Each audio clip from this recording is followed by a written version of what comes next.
চরম রাজনৈতিক নেতৃত্ব শূন্যতা আমরা আছি, একটা পার্সোনালিটি নাই বাংলাদেশে।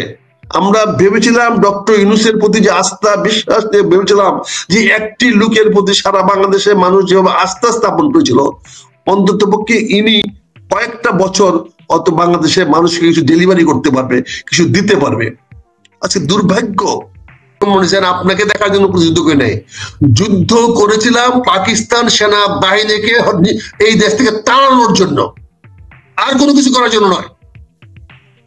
আমরা বাংলাদেশের রাষ্ট্র প্রতিষ্ঠা করার জন্য, আমরা আপনাদের স্বপ্ন দেখার জন্য করি নাই। স্বপ্ন হলো আলাদা, স্বপ্ন আপনাদের স্বপ্ন ছিল কিনা। আমাদের একটাই কর্তব্য ছিল পাকিস্তান হানাদার বাহিনীকে বাংলাদেশের সমূলে পরাজিত করা। আমরা সেটা করতে পেরেছি। যে বাংলাদেশ ভারত কি যুদ্ধে জড়াবে কিনা, কারণ এখনকার যে পরিস্থিতি তাতে মনে হচ্ছে যে কোনো সময় যুদ্ধ লাগতে পারে। ভারত ইতিমধ্যে আমাদের ডুবরিতে একটা সেনা ঘাঁটি বানিয়েছে, যেখানে 1500 থেকে 2000 সেনা বাহিনী সদস্য থাকার পার্মানেন্ট ব্যবস্থা করা হয়েছে। এছাড়াও বাংলাদেশের উত্তরাঞ্চলে প্রায় 60টি সেনা ক্যাম্প আছে। কাজেই আমার উত্তর বাংলাদেশ খুবই ঝুঁকির মধ্যে আছে। যদি আমরা এরকম উস্কানিমূলক বক্তব্য দেই, তাহলে আমরা ভারতের সঙ্গে যুদ্ধে জড়ায় পড়তে পারি।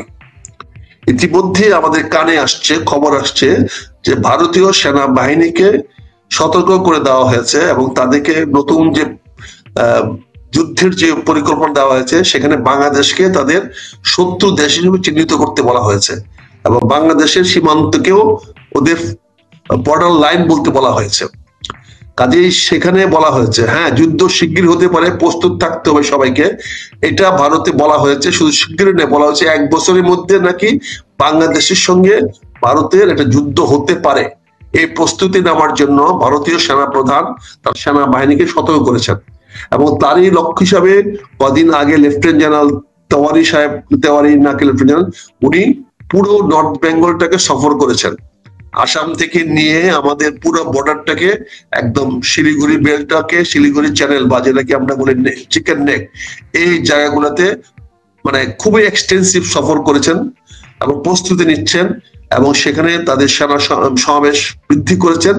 এটা সত্য এবং ভারত এটা জানান দিতে চাচ্ছে যে বাংলাদেশ যদি এরকম উস্কানিমূলক বক্তব্য অব্যাহত রাখে, বাংলাদেশ যদি ভারতের বিরুদ্ধে এরকম আপত্তিকর অযাচিত বক্তব্য দেয়, তাহলে ভারত আমাদের বিরুদ্ধে পাল্টা ব্যবস্থা নিতে বাধ্য হবে এবং তার জন্য তার সেনাবাহিনীকে প্রস্তুত করার নির্দেশ দিয়ে দিয়েছে। সেই অনুযায়ী আমরা কিন্তু কোনো প্রস্তুতি নেই নাই, উল্টা উস্কানিটাকে আমরা আরো বাড়িয়ে দিচ্ছি। এই সময়, এই মুহূর্তে যখন আমরা একটা আভ্যন্তরীণ ক্রাইসিসের মধ্যে আছি, আমরা রাজনৈতিক বন্দোবস্ত নিয়ে আমরা একটা বিতর্কের মধ্যে আছি, যেখানে আমরা আমাদের পরবর্তী পদক্ষেপ কি হবে এটা সিদ্ধান্ত নিতে পারছি না, যেখানে আমাদের রাজনৈতিক ঐক্যমত তৈরি হচ্ছে, ভেঙে যাচ্ছে এরকম পরিবেশে, সেখানে ঘন ঘন Pakistani general, Pakistan navy, Pakistan air force এর আগমন, এটাও তো ভারতের প্রতি এক ধরনের নয়, সরাসরি উস্কানি। এই সরাসরি উস্কানি দিলে ভারত তো বসে থাকবে না, ভারত তো তার পাল্টা ব্যবস্থা গ্রহণ করবে। এই পাল্টা ব্যবস্থা গ্রহণ করলে তখন কি হবে? আজকে যদি বাংলাদেশের মাটি থেকে পাকিস্তান ইন্ডিয়াকে আক্রমণ করা হবে, এই ধরনের বক্তব্য তো লাহোরে ইসলামাবাদে বিভিন্ন জঙ্গি গোষ্ঠী প্রকাশ্যে ঘোষণা দিচ্ছে। তারা পাকিস্তানে বসে থাকে, কি করে ঘোষণা দেয় যে পূর্ব পাকিস্তান থেকে, তারা বাংলাদেশও বলছে না, তারা বলছে পূর্ব পাকিস্তান থেকে ভারতকে আক্রমণ করা হবে। এই বক্তব্যটা কি 71 এর আগের বক্তব্যটাকে রিপিট করছে কিনা আমি জানি না। 71 এর আগের বক্তব্যটা যদি আবার পুনরায় বলে তাহলে এটা ঠিক আছে বলেছে, কিন্তু যদি এটা সাম্প্রতিককালে কোনো আক্রমণ করার জন্য কথা বলা হয়ে থাকে, তাহলে আমি বলবো এই উস্কানিমূলক বক্তব্যে যেন আমরা কান না দেই। কারণ মরবো তো আমরা, পাকিস্তানিরা তো মরবে না। এখানে ভারতের সঙ্গে যদি এইখানে কোনো যুদ্ধ বাঁধে, যে যুদ্ধে তো আমাদের ভারতের সঙ্গে তো আমাদের কোনো জমি নিয়ে কোনো গন্ডগোল নাই, এটা আধিপত্য নিয়ে গন্ডগোল আছে। আধিপত্যবাদ ঠেকানোর জন্য তো, ভারতীয় আধিপত্যবাদ, হিন্দুত্ব আধিপত্যবাদ ঠেকানোর জন্য আমাকে তো ভারতকে আক্রমণ করতে হবে না, ভারতের সঙ্গে যুদ্ধ করতে হবে না। আমি হিন্দুত্ব আধিপত্যবাদ দমন করার জন্য আমরা মুসলমানরা ঐক্যবদ্ধ থাকব, এবং মুসলমানরা কোনো অবস্থাতে হিন্দু আধিপত্যবাদের কাছে নতি স্বীকার করব না। আমাদের রাজনৈতিক অঙ্গীকার থাকবে ভারতীয় আগ্রাসন বা ভারতীয় আধিপত্যের কাছে আমরা নতি স্বীকার করব না। সেই জন্য তো আমার সেনাবাহিনী বড় করে বানানোর দরকার নাই, সেখানে দরকার জনগণের প্রতি মোটিভেশন, জনগণকে ঐক্যবদ্ধ করা, সকল রাজনৈতিক দলকে এই ব্যাপারে ঐক্যবদ্ধ থাকা, সেটা আমাদের প্রয়োজন। সেখানে সেনাবাহিনীর সক্ষমতা বাড়ানোর দরকার নাই। এখানে একটা জিনিস খেয়াল করে দেখেন, এই তিনটা দেশের সেনা বিন্যাস গুলো দেখেন। আমি যদি পশ্চিম থেকে শুরু করি, তাহলে ভারতের 6.5 লক্ষ থেকে 7 লক্ষ সেনা সদস্য আছে বিভিন্ন বাহিনী নিয়ে, সেখানে ভারতের আছে 14 লক্ষ, আর বাংলাদেশ আছে 1.5 লক্ষের মতো। তাহলে বাংলাদেশ পাকিস্তান মিলে যদি আমরা একসঙ্গে হই, আমাদের তো 7 লাখ 8 লাখের বেশি হচ্ছে না। তাহলে সেখানে আপনি কি করে 14 লক্ষের বিরুদ্ধে যুদ্ধ করতে যাবেন? আর প্রয়োজনটাই বা কি আমার যুদ্ধের করার? পাকিস্তানের ডিসপিউট আছে, তারা একটা কাশ্মীর নিয়ে তারা যুদ্ধ করতেছে, কিছুটা কাশ্মীর তারা অর্ধেক দখল করে রেখেছে, বাকি কাশ্মীর তারা ভারতের কাছে আছে, সেখানে তার ডিসপিউট থাকতে পারে। আমার তো এখানে কোনো ডিসপিউট নাই। আমরা তো এখানে ভারতের সঙ্গে আমাদের রাজ্যের সঙ্গে তো আমাদের কোনো সম্পৃক্ত নেই। আমরা তো বাংলা ভাগ করে চলে আসছি, পশ্চিম বাংলা হয়ে গেছে, আমরা পূর্ব বাংলা বাংলাদেশ হয়ে গেছি, এখানে তো এগুলো সেটেল হয়ে গেছে। এই জিনিসগুলো নিয়ে আবার নতুন এই যুদ্ধের দামাও বাজানোর তো কোনো কারণ আমি দেখি না। আমরা ভারতীয় আধিপত্যবাদ ঠেকাবো, আমরা হিন্দুত্ব আধিপত্যবাদ ঠেকাবো। বাংলাদেশের মানুষ 90% মুসলমান, এখানে মুসলমান আকিদা, ইসলাম ভিত্তিক রাজনীতি, আমাদের শিষ্টাচার, সামাজিক ব্যবস্থা, রাষ্ট্রীয় ব্যবস্থা ইসলামী বিশ্বাসে আদর্শ মেনে হবে। আল্লাহর লা ইলাহা ইল্লাল্লাহ প্রতিষ্ঠা করা হবে বাংলাদেশে, এটার কোনো নাই। মুহাম্মদ রাসূলুল্লাহ, আমাদের রাসূলুল্লাহকে আমরা নবী মানি, এটা কোনো আপোষ নাই। কিন্তু তার জন্য তো আমাকে যুদ্ধ করতে হবে না, আমাদের তো পূর্ণ প্রতিষ্ঠা করার দরকার নাই। আমাদের এই 20 কোটি মানুষের আত্মার মধ্যে লা ইলাহা ইল্লাল্লাহ মুহাম্মাদুর রাসূলুল্লাহ, এই ঈমান আকীদা 20 কোটি মানুষের, প্রতিটি মানুষের আত্মার মধ্যে আছে। এখানে নতুন করে কাউকে মুসলমান বানানোর তো আমরা মুসলিম আধিপত্যবাদ সৃষ্টি করছি না, বরঞ্চ আমরা আমাদের মুসলমানদেরকে আরো সহি বা আরো নিবেদিত করার চেষ্টা করছি। সেটা করার অধিকার তো আমাদের আছে, সেটা আমরা করব। কিন্তু আমরা তো মুসলিম আধিপত্যবাদ এখানে বিস্তার করতে চাচ্ছি না, যেটা হয়তো আজ থেকে 500 বছর 1000 বছর আগে দরকার ছিল, যেটা হয়তো মুঘলরা করে গেছে, তাদের প্রয়োজন ছিল। কিন্তু আমি তো এখন বাংলাদেশের সীমা বৃদ্ধি করতে পারবো না, এই আধিপত্য তো আমি দেখাতে পারবো না। এই আধিপত্য দেখাতে গেলে আমি তো অন্যের কাছ থেকে প্রত্যাখ্যাত হতে পারি, কারণ এখানে কথা আছে every action has equal and opposite reaction. এটা নিউটনের 3rd ল, ফিজিক্সের ল, সেই লটা তো চিরন্তন, চিরবাস্তব। এখানে আমি যদি কোনো অ্যাকশন নেই, তাহলে তার রিঅ্যাকশনের জন্য আমাকে প্রস্তুত থাকতে হবে। কাজে আপনি যে 3টি ছবি দেখিয়েছেন, এই 3টি ছবির মধ্যে কিন্তু একটা বিশাল লিঙ্কেজ রয়ে গেছে, একটা বিশাল একটা যোগসূত্র রয়ে গেছে। এখানে রাজনাথের বক্তব্যটা যেমন আপত্তিকর, সেখানে আমরাও যদি উস্কানি না দেই, আমাদেরও ডক্টর ইউনূস সাহেবের বক্তব্যে আরো বেশি সংযত হওয়া উচিত, ডিপ্লোম্যাটিক হওয়া উচিত, আরো বেশি মানে যাতে এখানে কাউকে উস্কানি না দেওয়া হয়, কারো প্রতি বড়ি বক্তব্য না দেওয়া, সেটা খেয়াল করতে হবে। ভারতের মানুষের সঙ্গে আমাদের আত্মার সম্পর্ক আছে। আপনি দেখেন, এই দেশের সবচেয়ে বেশি মানুষ ভারতে চিকিৎসার জন্য যায়, এই দেশের বেশিরভাগ মানুষ ভারতের বাজার সদাই করে। আমরা এখনো সবচেয়ে বড় যে রাষ্ট্রের সঙ্গে ব্যবসা বাণিজ্য করি সেটি ভারত। কাজে এখানে ভারত আমাদের ভিসা বন্ধ করে দিয়েছে, ভারত আমাদের সীমান্তের চারপাশে তার কাটা দিচ্ছে। আমি যেটা বলছি, ভারত জনগণের সঙ্গে তো আমাদের বিদ্বেষ নাই। আমরা চিকিৎসার জন্য ভারতে যাই, আমাদের শিক্ষার জন্য ভারতে যাই, আমার লক্ষাধিক ছেলে মেয়েরা ভারতে লেখাপড়া করে।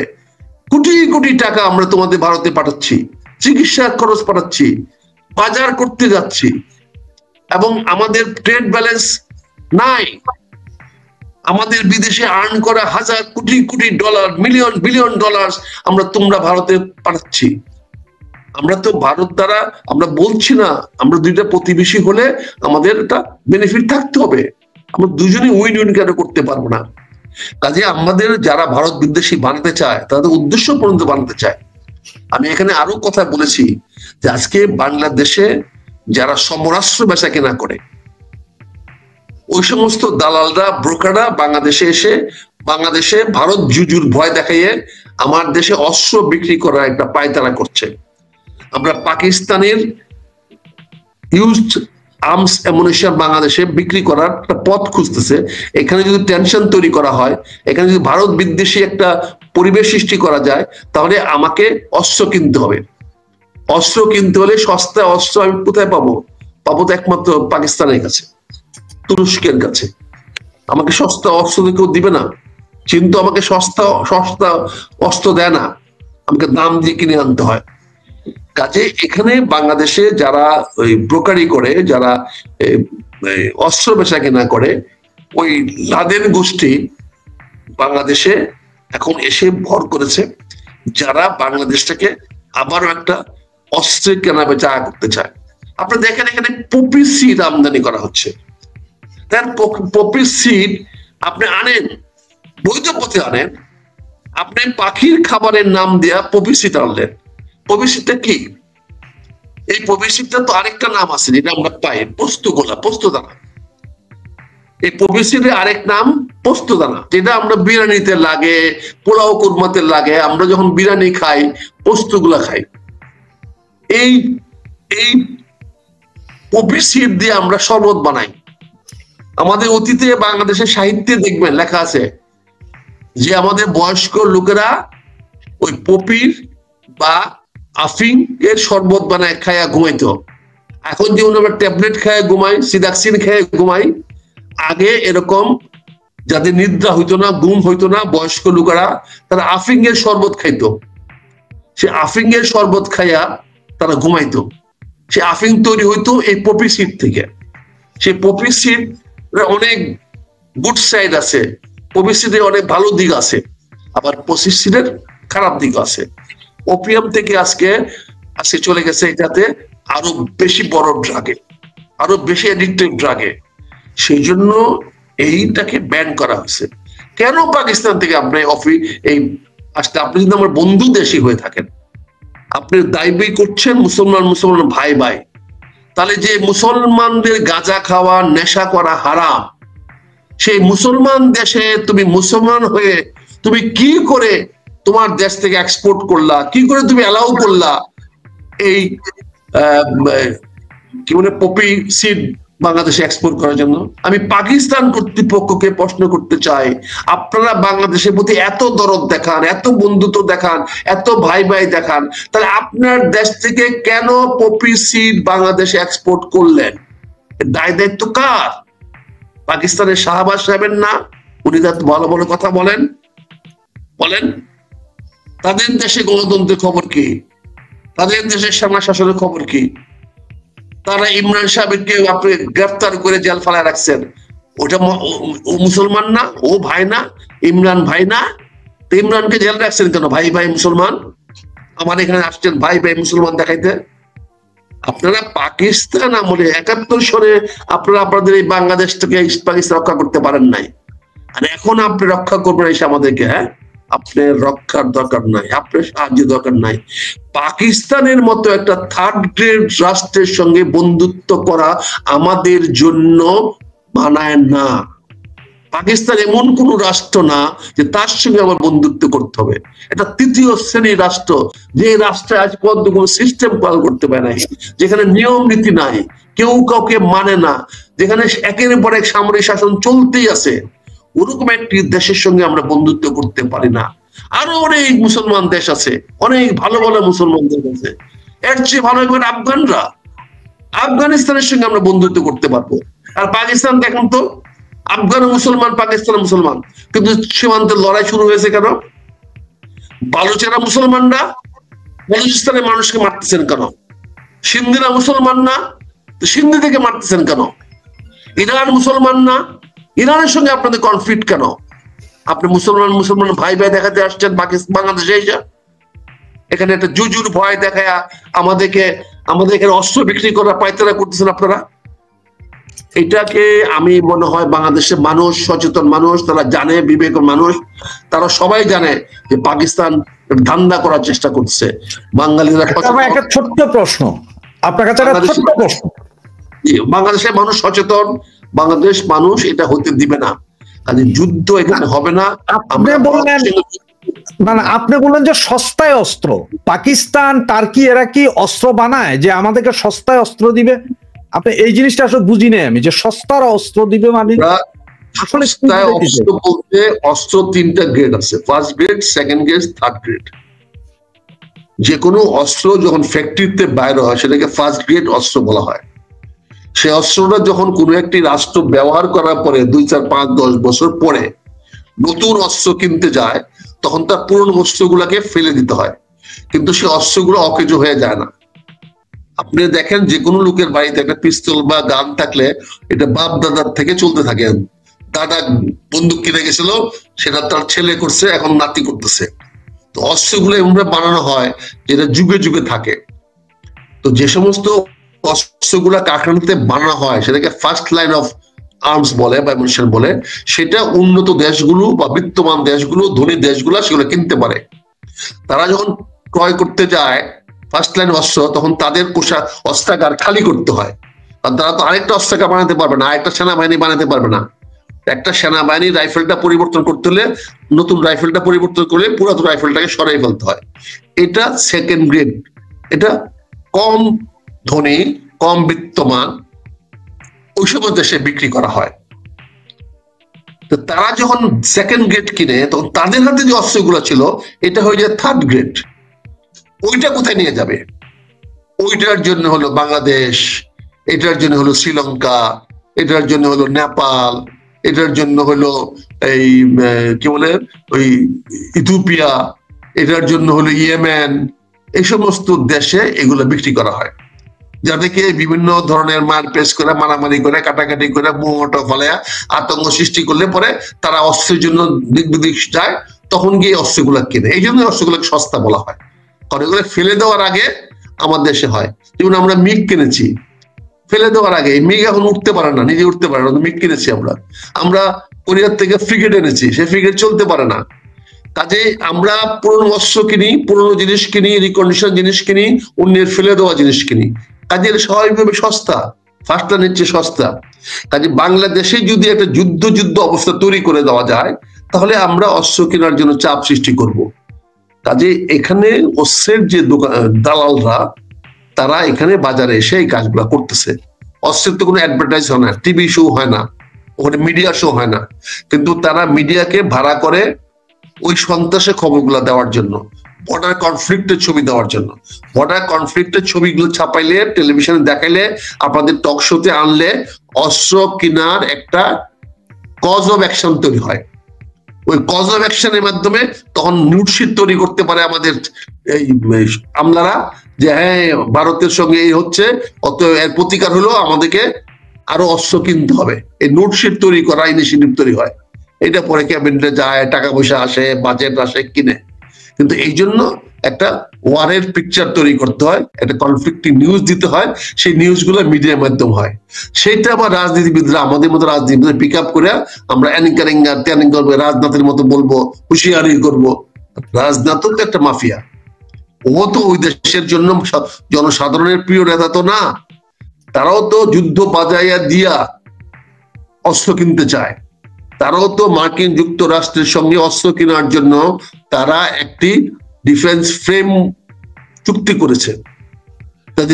যখন চুক্তি করেছে তখন তারাও তো নতুন সমরাস্ত্র কিনবে। তারা সেই সমরাস্ত্র গুলা কোথায় নিয়ে যাবে? হয় একটা যুদ্ধ বাদে গুলাগুলি করে এগুলা কনজিউম করে ফেলবে, কদিন গুলাগুলি করবে, বর্ডারের সীমান্তে গুলাগুলি করে গুলিগুলা খালি করবে, নতুন গুলি আবার নিয়ে আসবে। এটা তো পুরনো খেলা রে ভাই।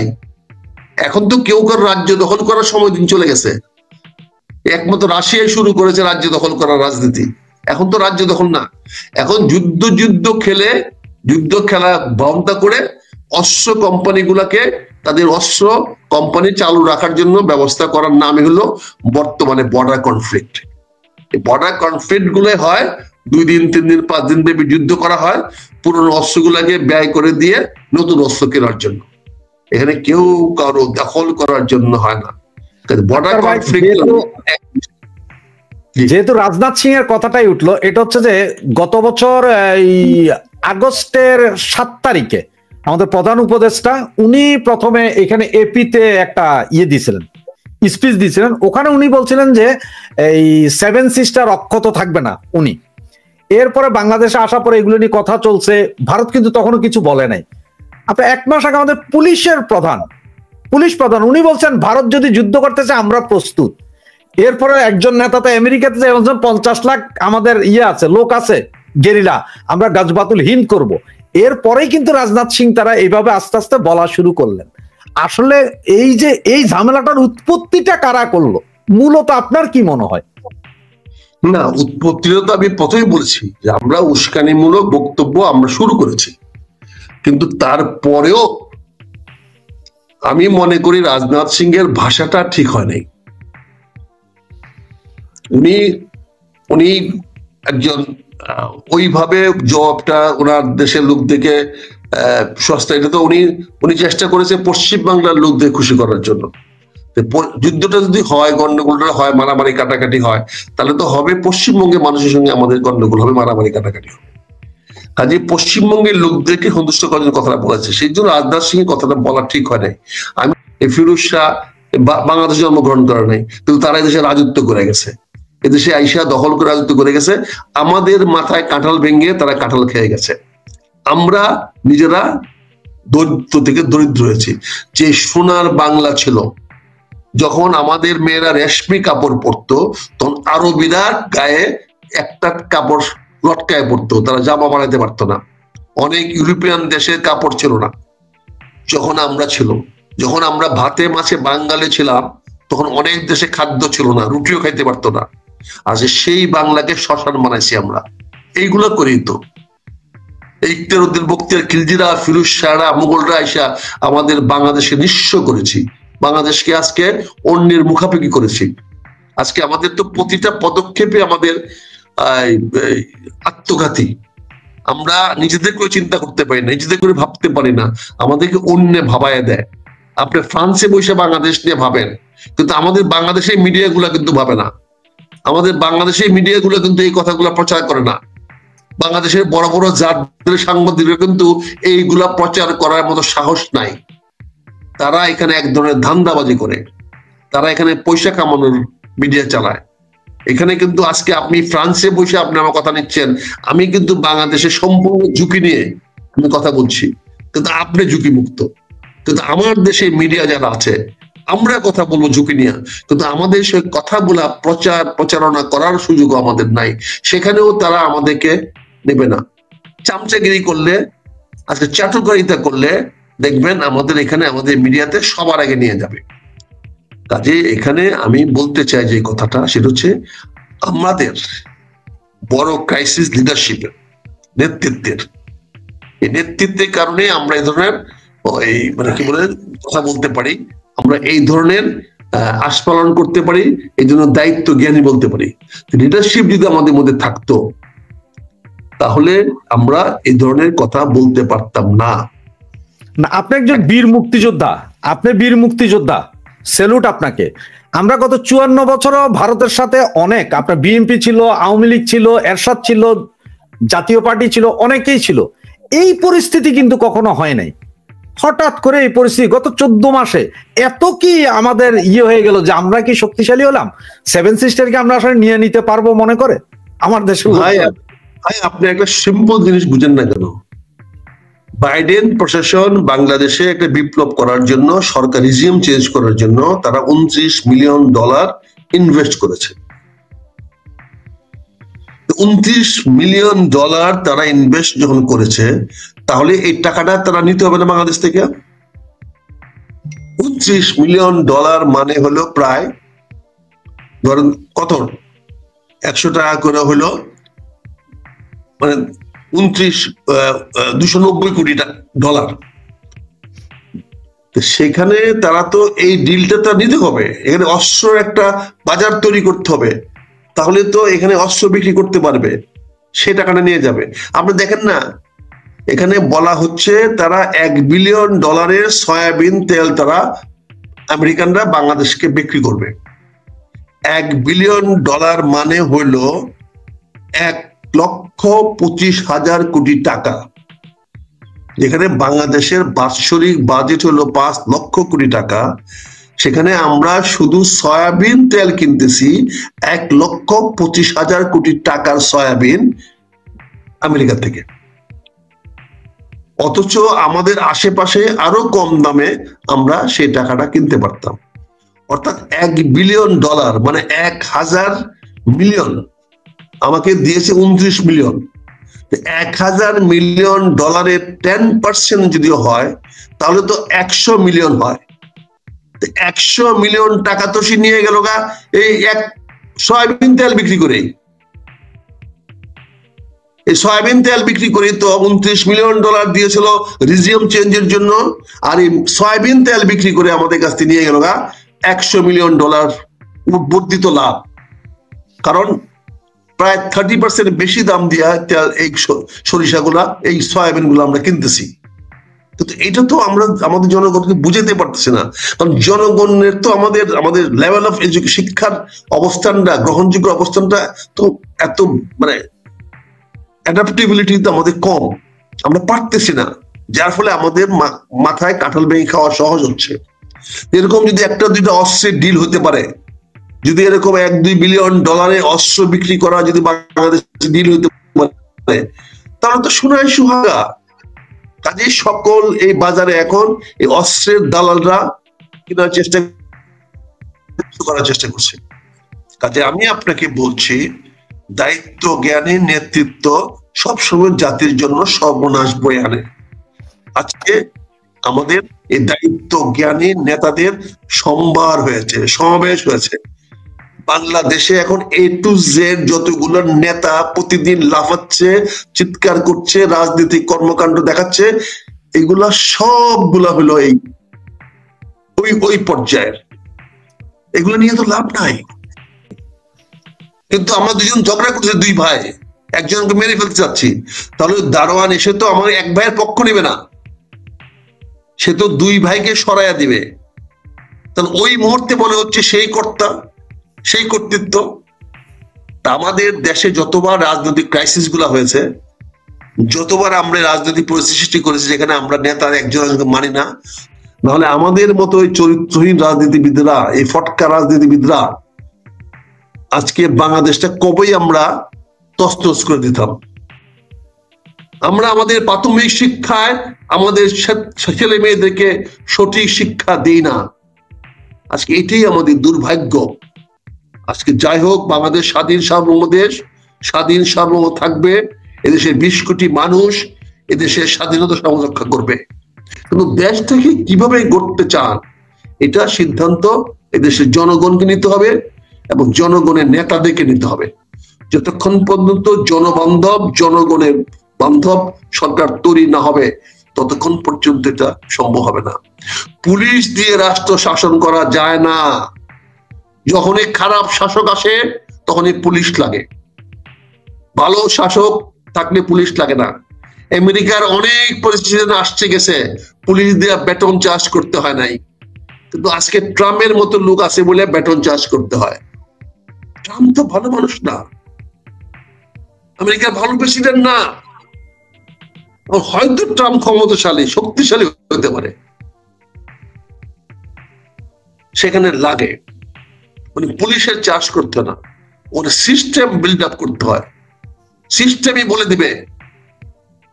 চায়না রাজপথে পুলিশ নিয়ে মানুষ পিটায় না, কিন্তু পরিবেশ পরিস্থিতি এমন সৃষ্টি হয়েছে যে কেউ অন্যায় করতে সেখানে সাহস পায় না, ফলে পুলিশের প্রয়োজন পড়ে না, সেখানে প্রয়োগ করা প্রয়োজন পড়ে না। আপনি সিস্টেম করেন। এখানে দুর্নীতিবাজ দিয়ে তো রাষ্ট্র চলতে পারবে না। এখানে যে যায় লঙ্কা সে হয় রাবণ। কে দুর্নীতিবাজ না? আচ্ছা, টাকা কে পাচার করে নাই? গত 1 বছরে কি টাকা বাংলাদেশে পাচার হয় নাই? এর হিসাব কি আছে না? বলেন, আপনারা হিসাব দিয়েছেন কত টাকা পাচার হয়েছে গত 1 বছরে। এই টাকাটা কে পাচার করলো? কাজে এই বিষয়গুলো নিয়ে কথা কম বলাই ভালো। আমরা একটা সুষ্ঠু নির্বাচন চাই। এই নির্বাচন যত তাড়াতাড়ি সম্পন্ন হবে ততই তাড়াতাড়ি আমরা আপাতত একটা নতুন ধাপ উত্তরণ করতে পারবো। আমি বলছি না যে নির্বাচন হলে আমাদের সকল সমস্যার সমাধান হয়ে যাবে, কিন্তু আমরা একটা সুষ্ঠু শাসন ব্যবস্থার ধাপে যাব। সেখান থেকে যদি রাজনৈতিক শক্তি যদি একটি সুন্দর শাসন ব্যবস্থা তৈরি করতে পারে, নতুন বন্দোবস্ত তৈরি করতে পারে, মানুষের কল্যাণ নিশ্চিত করতে পারে, দেশকে সামনে দিয়ে এগিয়ে নিতে পারে, তার রাজনৈতিক শক্তির জয় হবে, উত্থান হবে। আর না হলে আমরা আবারও একটা নতুন সংগ্রামে যেতে হবে, আবারও আমরা একটা অন্ধকারের মধ্যে হাত পড়ে যাব।